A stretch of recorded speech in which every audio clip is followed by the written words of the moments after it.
নমস্কার, কৃষ্ণা টক্স বাংলা চ্যানেলে আপনাদের আন্তরিক স্বাগতম।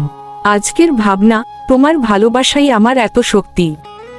মানুষের জীবনে সবচেয়ে বড় ভুলগুলোর একটি হলো আমরা শক্তির উৎসকে বাইরে খুঁজতে থাকি। কেউ মনে করে অর্থই শক্তি, কেউ মনে করে সামাজিক অবস্থান বা মানুষের সমর্থনই শক্তি। কিন্তু সময় আমাদের খুব দ্রুত শেখায় যে এই সবকিছুই পরিবর্তনশীল। আজ যে মানুষ পাশে আছে, কাল সে দূরে চলে যেতে পারে। আজ যে সম্পদ আছে, কাল তা নাও থাকতে পারে। তখন মানুষের মন ভেঙে যায়, কারণ সে তার ভরসা ভুল জায়গায় রেখেছিল। কিন্তু ভক্তি ও আধ্যাত্মিক জ্ঞান আমাদের শেখায় যে প্রকৃত শক্তি কখনো বাইরের জগতে নয়, তা লুকিয়ে থাকে আমাদের অন্তরের গভীরে। সেই অন্তরের গভীরেই বিরাজ করেন পরমেশ্বর ভগবান শ্রীকৃষ্ণ। যখন মানুষ এই সত্য উপলব্ধি করতে শুরু করে, তখন তার দৃষ্টিভঙ্গি বদলে যায়। সে বুঝতে পারে, আমি একা নই, আমার জীবনের প্রতিটি মুহূর্তে এক অদৃশ্য শক্তি আমাকে পরিচালনা করছেন।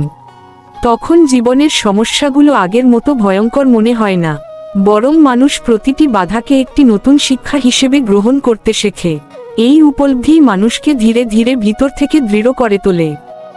জীবনের পথে এমন অনেক মুহূর্ত আসে, যখন চারপাশটা হঠাৎ করেই অন্ধকার হয়ে যায়। মনে হয় সব পরিচিত মানুষগুলো যেন দূরে সরে গেছে, সব পথ যেন বন্ধ হয়ে গেছে। সেই সময় মানুষের হৃদয়ে এক অদ্ভুত একাকিত্ব জন্ম নেয়। আমরা ভাবি, এই বিশাল পৃথিবীতে আমি বুঝি সম্পূর্ণ একা। কিন্তু সত্যটা ভিন্ন, আমরা কখনোই একা নই। পরমেশ্বর ভগবান শ্রীকৃষ্ণ আমাদের প্রতিটি নিঃশ্বাসে, প্রতিটি হৃদস্পন্দনে নীরবে সঙ্গ দিচ্ছেন।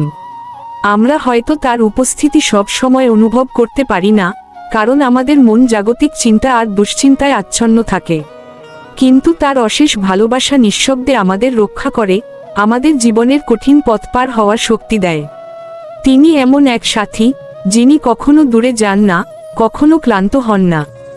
আসলে মানুষ যখন জাগতিক মোহে আবদ্ধ থাকে, তখন সে ক্ষণস্থায়ী সম্পর্ক ও সাময়িক ভালোবাসার ওপর নির্ভর করে।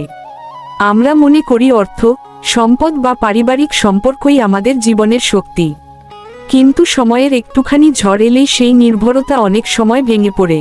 তখনই মানুষ উপলব্ধি করতে পারে, স্থায়ী আশ্রয় কেবল ভগবানের কাছেই। শ্রীমদ্ভগবদ্গীতায় ভগবান শ্রীকৃষ্ণ অর্জুনকে সেই অমর উপদেশ দিয়েছিলেন, সর্বধর্মান পরিত্যজ্য মামেকং শরণং ব্রজ। অর্থাৎ, সমস্ত জাগতিক দুশ্চিন্তা ও দ্বিধা ত্যাগ করে একমাত্র আমার শরণে এসো। আমি তোমাকে সব ভয় ও পাপ থেকে মুক্তি দেব। এই শরণাগতি আসলে ভালোবাসারই একটি রূপ। যখন মানুষ নিজের অহংকার ত্যাগ করে ভগবানের ওপর বিশ্বাস স্থাপন করে, তখন তার অন্তরের গভীরে এক নতুন শক্তির জন্ম হয়। সেই শক্তি বাহ্যিক কোনো অস্ত্র বা সম্পদ থেকে আসে না, আসে ভক্তির গভীর অনুভূতি থেকে। যখন আমরা আন্তরিকভাবে বিশ্বাস করতে শিখি যে আমার প্রভু আমার পাশে আছেন, তখন মনের ভেতরের সব ভয় ধীরে ধীরে মিলিয়ে যায়। এই বিশ্বাস অন্ধভক্তি নয়, এটি আত্মার গভীর উপলব্ধি। এই উপলব্ধি থেকেই মানুষের মনে জন্ম নেয় এক অজেয় সাহস। তখন ভক্তের হৃদয় থেকে নিজে থেকেই উচ্চারিত হয়, হে কৃষ্ণ, তোমার ভালোবাসাই আমার জীবনের শক্তি। এই ভালোবাসা কোনো জাগতিক চাওয়া পাওয়ার ওপর নির্ভর করে না, এটি আত্মা ও পরমাত্মার এক শুদ্ধ সম্পর্ক। এই শক্তি যার হৃদয়ে জাগে, তার কাছে জীবনের কঠিন পরীক্ষাগুলোও তুচ্ছ মনে হয়। সে দুঃখের মাঝেও ধৈর্য ধরে রাখতে পারে, বিপদের মাঝেও আশা হারায় না। জীবনের কোনো কঠিন মুহূর্তে যদি আপনার মনে হয় আপনি খুব একা, তাহলে একবার শান্ত হয়ে হৃদয়ের গভীরে তাকান। সেখানে আপনি অনুভব করবেন, এক পরম সাথী সবসময় আপনার পাশে আছেন। আমরা বাইরে সুখ খুঁজি, কিন্তু প্রকৃত শান্তির উৎস আমাদের হৃদয়ের মধ্যেই অবস্থান করছেন। ভগবানের এই প্রেম কোনো বিনিময় চায় না, তিনি শুধু চান আমাদের আন্তরিক স্মরণ এবং আত্মসমর্পণ। আরেকটি গভীর সত্য হল, ভগবানের ভালোবাসা মানুষের ভালোবাসার মতো সীমাবদ্ধ নয়। মানুষের ভালোবাসায় অনেক সময় শর্ত থাকে, প্রত্যাশা থাকে, কখনো কখনো স্বার্থও থাকে। কিন্তু পরমেশ্বরের ভালোবাসা সম্পূর্ণ নিঃস্বার্থ। তিনি আমাদের কাছ থেকে কোনো প্রতিদান চান না, তিনি শুধু চান আমরা তাকে স্মরণ করি এবং তার প্রতি আন্তরিক বিশ্বাস রাখি। যখন একজন ভক্ত এই বিশ্বাস নিয়ে জীবনের পথে এগিয়ে যায়, তখন তার হৃদয়ে এক অদ্ভুত প্রশান্তি জন্ম নেয়। সেই প্রশান্তি এমন এক শক্তি, যা মানুষের ভেতরের অস্থিরতা, ভয় এবং হতাশাকে ধীরে ধীরে দূর করে দেয়। তখন মানুষ বুঝতে পারে, জীবনের প্রকৃত সাফল্য শুধু বাহ্যিক অর্জনে নয়, বরং হৃদয়ের শান্তিতে। ভক্ত যখন ভগবান শ্রীকৃষ্ণের নাম স্মরণ করে, তার লীলার কথা চিন্তা করে, তখন সেই স্মরণই তার অন্তরের অন্ধকার দূর করতে শুরু করে। ধীরে ধীরে তার হৃদয়ে জন্ম নেয় কৃতজ্ঞতা, বিনয় এবং গভীর আনন্দ।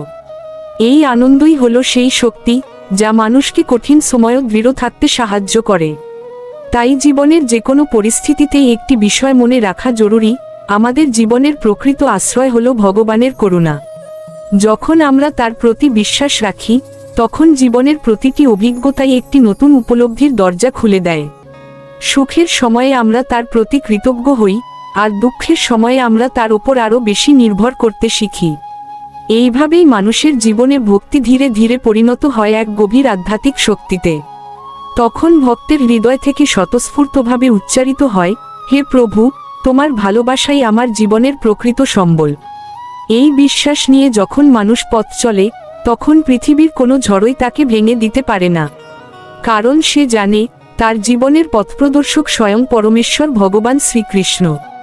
যে একবার এই ভালোবাসার স্বাদ পায়, তার কাছে পৃথিবীর অনেক দুঃখই ছোট হয়ে যায়। সে তখন অভাবের মাঝেও শান্ত থাকে, বিপদের মাঝেও দৃঢ় থাকে। তাই বন্ধুগণ, জীবনে যত বড় ঝড়ই আসুক না কেন, সেই পরমপিতার ওপর বিশ্বাস হারাবেন না। মনে রাখবেন, ভগবানের ভালোবাসা মানুষকে দুর্বল করে না, বরং তাকে পৃথিবীর সবচেয়ে সাহসী মানুষে পরিণত করে। যখনই মনে হবে আপনি একা, তখন হৃদয় খুলে তার দিকে ডাক দিন। দেখবেন তিনি আপনাকে তার স্নেহের ছায়ায় আগলে রেখেছেন। তার ভালোবাসাকে অনুভব করুন, দেখবেন আপনার জীবন নতুন শক্তিতে ভরে উঠেছে। তার ভালোবাসাই আমাদের সবচেয়ে বড় শক্তি, আমাদের পরম আশ্রয়। বন্ধুগণ, আলোচনার শেষে আপনাদের কাছে একটি আন্তরিক অনুরোধ জানাতে চাই। আপনাদের মনে যদি ধর্ম, আধ্যাত্মিক জীবন বা শাস্ত্রের কোনো বিষয় নিয়ে কোনো প্রশ্ন বা জিজ্ঞাসা থাকে, তাহলে অবশ্যই কমেন্টসের মাধ্যমে জানাবেন। অনেক সময় আমাদের মনে এমন কিছু প্রশ্ন থাকে, যা হয়তো আমরা কাউকে জিজ্ঞাসা করার সুযোগ পাই না। সেই প্রশ্নগুলোই কমেন্টে লিখে দিন। আপনার সেই একটি প্রশ্ন হয়তো ভবিষ্যতের কোনো আলোচনার বিষয় হয়ে উঠবে এবং অনেক মানুষের উপকারে আসবে। আর যদি কোনো বিশেষ প্রশ্ন না থাকে, তাহলেও কমেন্টে শুধু হরে কৃষ্ণ বা রাধে রাধে লিখে আপনার উপস্থিতি জানাতে পারেন। কারণ শাস্ত্রে বলা হয়েছে, ভগবানের নাম উচ্চারণ করলেই মানুষের হৃদয় শুদ্ধ হয়।